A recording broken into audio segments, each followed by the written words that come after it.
Kısa görüntü. Şu an görüntüde de olacak. Çok. Şurada kesin yapıyor.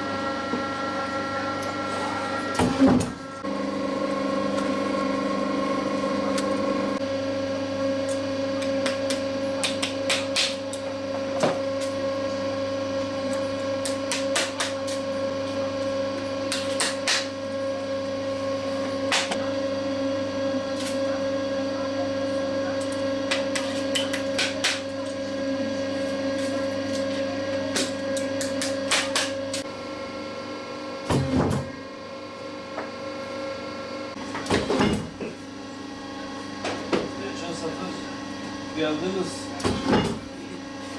Hep daha sığ bastı. Böyle bilmese olmaz.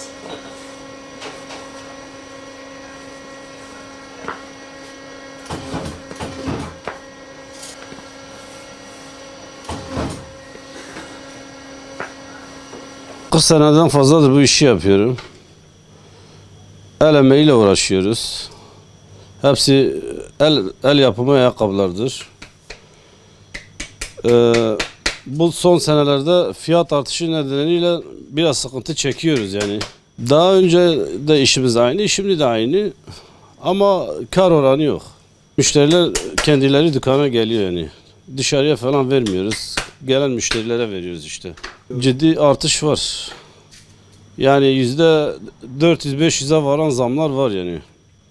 Ama biz kendi imkanlarımızla maliyet fiyatına veriyoruz ayakkabıları. Piyasada 1000-1500 lira olan ayakkabıları biz burada 600-650'ye veriyoruz yani. Bu artışlar bizi herkesi etkilediği gibi bizi de etkiledi yani. Üretimi biraz düşürdü yani. Beklentimiz hiçbir şey yok. Çoluk çocuğun ekmeği çıktıysa bize yeterdir. Başka bir şey istemiyoruz. Batman'da üretim yapıyoruz işte. Bu yaklaşık bir 30 yıldır yapıyoruz. Özellikle bu sene çok zorluk çekiyoruz. Zamlar yerinde kalmadığı için. Yani sabit kalmadığı için. Mesela şimdi dursa ona göre piyasa sabitlenir yani. Zamlar her gün geldiği için her hafta zamlar farklı geliyor.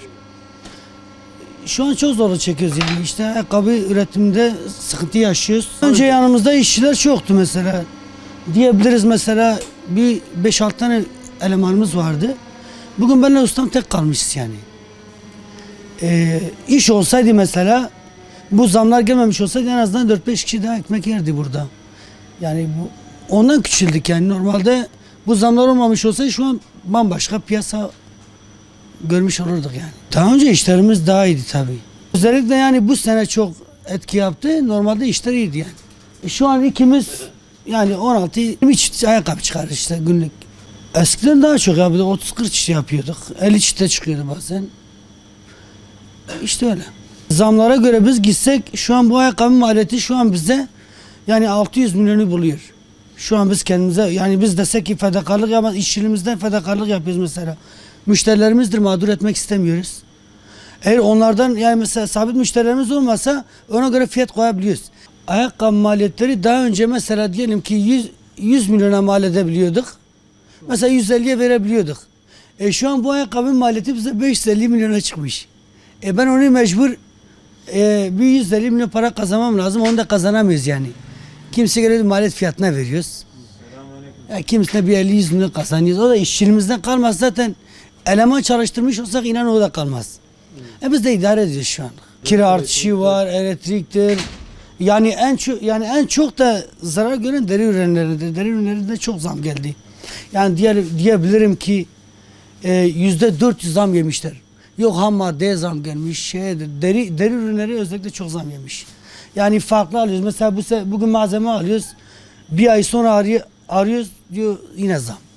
Ya şimdi zam nereye kadar? Mesela bir zamın bile bir ölçüsü var yani. Şimdi zamın sabit kalsa ona göre sen de fiyatını belirlersin gidersin. Her ay değiştiği için müşterilerin kafası karışıyor. Bizim kafamız karışıyor. Öyle gidiyoruz işte. Milletin alım gücü düşük. Yani düşüyor. Mesela adam 2 tane alacağı yerde 1 tane alıyor. Bu sefer ne yapıyor? Adam idare ediyor yani. Mesela bizim müşteriler daha önce 3 tane 4 tane alan oluyordu. Şimdi adam zorla bir tane alabiliyor yani.